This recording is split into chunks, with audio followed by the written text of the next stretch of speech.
విద్యుత్ సంస్థలో పనిచేస్తున్న విద్యుత్ మీటర్ రీడర్స్ న్యాయమైన సమస్యలు పరిష్కారం చేయాలని దాదాపు 4,000 మంది బిల్లింగ్ చేయడం ఆపేసి అందరూ కూడా విజయవాడ ధర్నా చౌక్ కేంద్రంగా 4-5 రోజులుగా సొంత ఇల్లు వదిలి, భార్య బిడ్డలను, కుటుంబ సభ్యులను వదిలి, సొంత ఊరు వదిలి మాకు ఉద్యోగ భద్రత కల్పించాలి, ఎస్ట్రో అకౌంట్ ద్వారానే మాకు వేతనాలు చెల్లించాలి, యాజమాన్యం చెప్పిన ప్రకారం 10 దినాల మధ్యనే పనులు చేయించుకోవాలి, పెరిగిన ధరలకు అనుగుణంగా కనీస వేతనం 26,000 ఇవ్వాలి, విద్యుత్ సంస్థల్లో ఇతర ఉద్యోగాల్లో మాకు అవకాశాలు కల్పించాలని ఈరోజు ధర్నా చేయకముందే అనేక సార్లు విద్యుత్ సంబంధించినటువంటి అధికారులకు స్థానికంగా వినతి పత్రాలు అందజేసిన అధికారులు, సంస్థ యాజమాన్యం, రాష్ట్రంలో కూటమి ప్రభుత్వం నిర్లక్ష్యం కారణంగానే ఈరోజు విధిలేని పరిస్థితుల్లో విజయవాడ కేంద్రంగా ధర్నా నిర్వహిస్తూ ఉన్నారు. వీరికి ఏఐటీసీ అన్నమయ్య జిల్లా సమితి పక్షాన సంపూర్ణంగా సంఘీభావం ప్రకటిస్తూ ఆందోళనలో పాల్గొంటున్నటువంటి రీడర్స్ అందరికీ కూడా శుభాకాంక్షలు తెలియజేస్తున్నాం.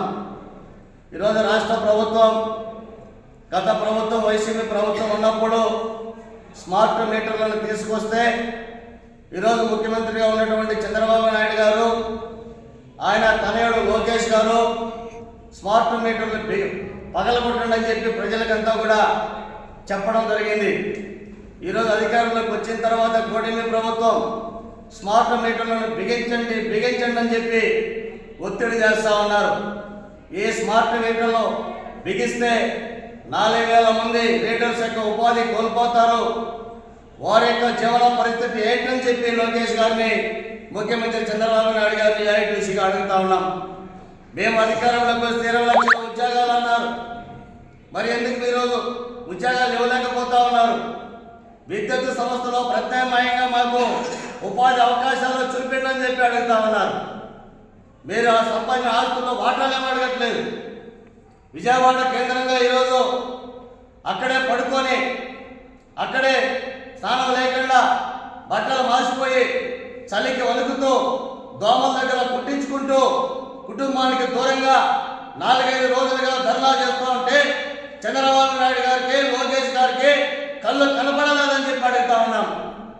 అధికారంలో వచ్చినప్పుడు ఒక మాట, ప్రతిపక్షంలో ఉన్నప్పుడు ఒక మాట, 2 నాలుకల ధోరణి డబుల్ ఇంజిన్ సర్కార్ అవలంబిస్తూ ఉంది. 4,000 మంది ఈరోజు మీటర్ రీడర్స్ యొక్క న్యాయమైన సమస్యల పరిష్కారం చేయాలని తక్షణమే మంత్రివర్గ సమావేశం ఏర్పాటు చేయాలని, ఆ మంత్రివర్గ సమావేశంలో రీడర్స్ యొక్క సమస్యల పరిష్కారం కోసం జీవోలు విడుదల చేయాలని చెప్పి కూటమి నేతలను అడుగుతా ఉన్నాం. 11వ తేదీ అసెంబ్లీ సమావేశాలు అంటా ఉన్నారు. ఎవరి కోసం ఈ అసెంబ్లీ సమావేశాలని చెప్పి అడుగుతా ఉన్నాం.